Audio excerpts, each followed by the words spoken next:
Yang jelas adalah ternak-ternak ini harus kita berikan tanda kutip penguat ya. Penguat tuh maksudnya agar dia bisa melewati musim penghujan dengan baik. Jangan lupa kita berikan kambing, domba maupun sapi kita itu dengan multivitamin untuk meningkatkan nafsu makannya. Otomatis nanti bisa membentuk antibodinya sendiri sehingga kambing-kambing ini bisa lebih fit, lebih kuat dalam menghadapi musim penghujan.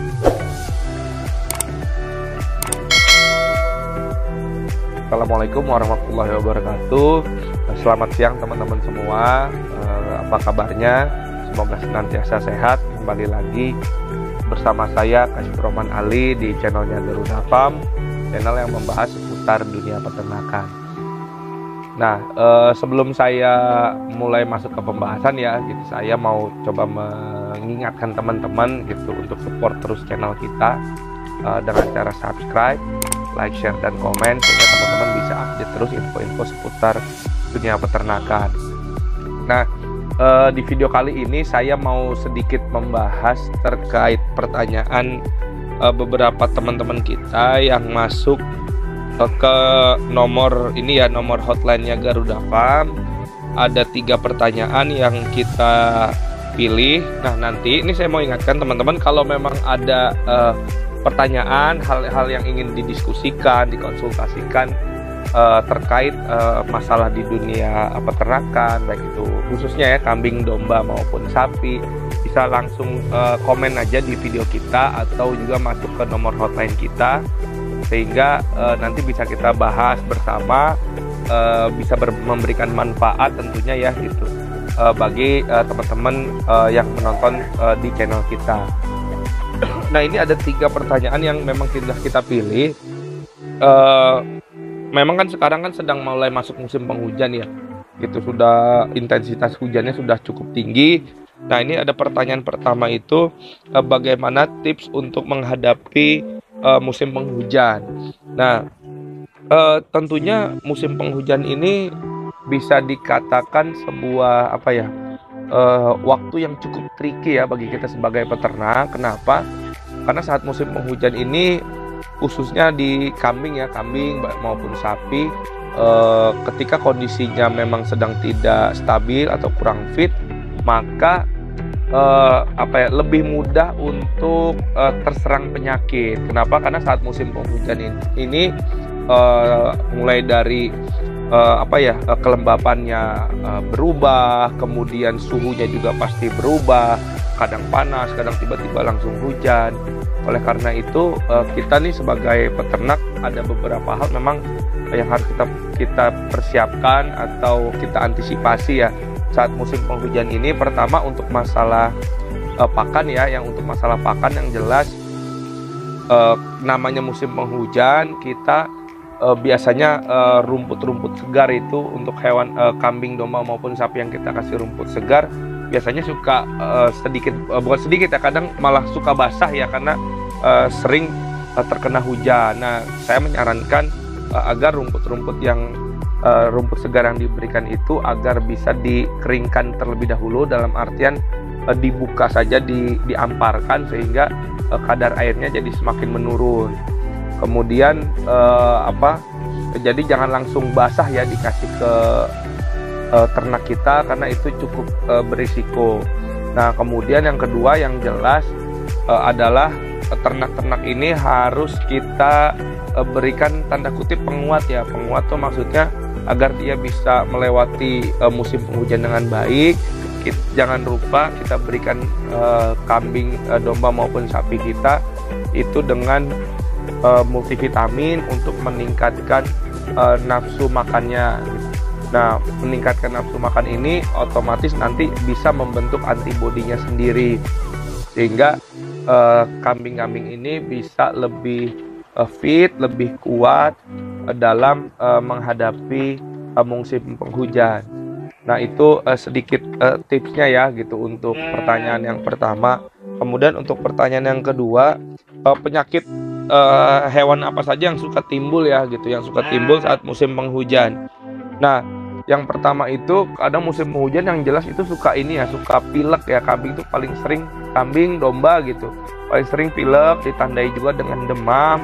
Nah ini harus langsung kita berikan antibiotik ya, antibiotik dan obat penurun panasnya. Kenapa?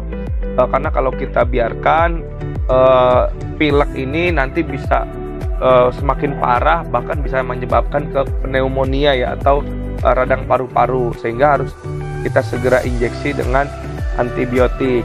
Nah kemudian yang suka timbul juga adalah penyakit kembung. Nah kembung ini banyak disebabkan oleh rumput-rumput atau pakan yang basah tadi.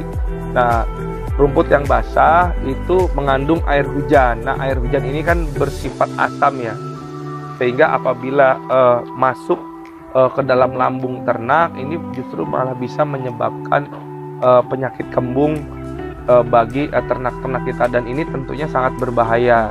Nah, saya menyarankan itu tadi, untuk menghindari penyakit ini sebaiknya rumputnya itu diamparkan dulu sehingga air hujannya bisa berkurang kadarnya. Nah, dua penyakit itu memang yang paling sering ya timbul saat di musim penghujan, walaupun tidak menutup kemungkinan adanya penyakit-penyakit lain. Nah, itu tentunya harus bisa kita antisipasi. Salah satunya juga dengan pemberian makan yang cukup dan pemberian multivitamin. Nah ini ada lagi pertanyaan terakhir ya, jadi kita hanya membahas kira-kira 3 pertanyaan. Pertanyaan yang ketiga, domba saya terkena prolapsus, kira-kira bagaimana penanganannya? Nah prolapsus itu, atau teman-teman bahasa awamnya ya, itu keluarnya sebagian atau sebagian daging rahim ya gitu, daging rahim dari alat kelamin ternak kita. Biasanya ini memang terjadi kepada indukan-indukan yang mengalami prolapsus ini. Nah prolapsus ini pengalaman kita di Garuda Farm memang ada beberapa faktor ya gitu. Yang pertama biasanya karena dia hamil atau buntingnya masih terlalu muda. Yang kedua kurangnya exercise ya, jadi tetap saja indukan-indukan ini harus ada exercise-nya, dalam artian dia harus bisa berjalan, bermobilitas dengan cukup. Oleh karena itu untuk indukan-indukan ini memang kita sarankan untuk diberikan space yang lebih ya gitu, sehingga dia bisa melakukan pergerakan, berjalan-jalan, tidak hanya sekedar duduk, makan dan duduk. Nah, prolapsus ini tentunya menjadi penyakit yang bisa dikatakan sangat berbahaya dan juga berpotensi sangat merugikan bagi peternak. Kenapa? Karena bisa menimbulkan kematian bagi si induk gitu. Oleh karena itu bagi ternak yang sudah terkena prolapsus, itu saran kita masukkan kembali ya organ rahim yang sudah keluar. Nah kalau memang sudah dalam tahap yang sudah cukup parah, memang prolapsus ini banyak kejadian hewan ini harus dipotong paksa atau bahkan mengalami kematian. Nah saran kita itu tadi ya gitu, khususnya untuk indukan, dan juga bisa disebabkan karena pakan yang mengandung serat yang terlalu tinggi. Itu kalau bisa untuk indukan-indukan itu coba kita hindari terlebih dahulu, seperti odot, kemudian pakcong, dan jenis-jenis rumput-rumputan yang cukup kasar ya, itu kalau bisa kita hindari terlebih dahulu. Saran saya diberikan saja rumput lapang yang lebih halus, sehingga mudah dikonsumsi, mudah juga dicerna oleh indukan-indukan yang sedang bunting. Nah itu saja ya 3 pertanyaan itu yang kita jawab dan kita pilih di video kali ini. Sekali lagi ya teman-teman, kalau memang ada pertanyaan silahkan bertanya, bisa melalui nomor hotline kita, bisa juga melalui komen di video kita. Nah itu saja dari saya, mudah-mudahan bisa bermanfaat. Tetap semangat ya gitu. Sampai ketemu di video berikutnya. Wassalamualaikum warahmatullahi wabarakatuh.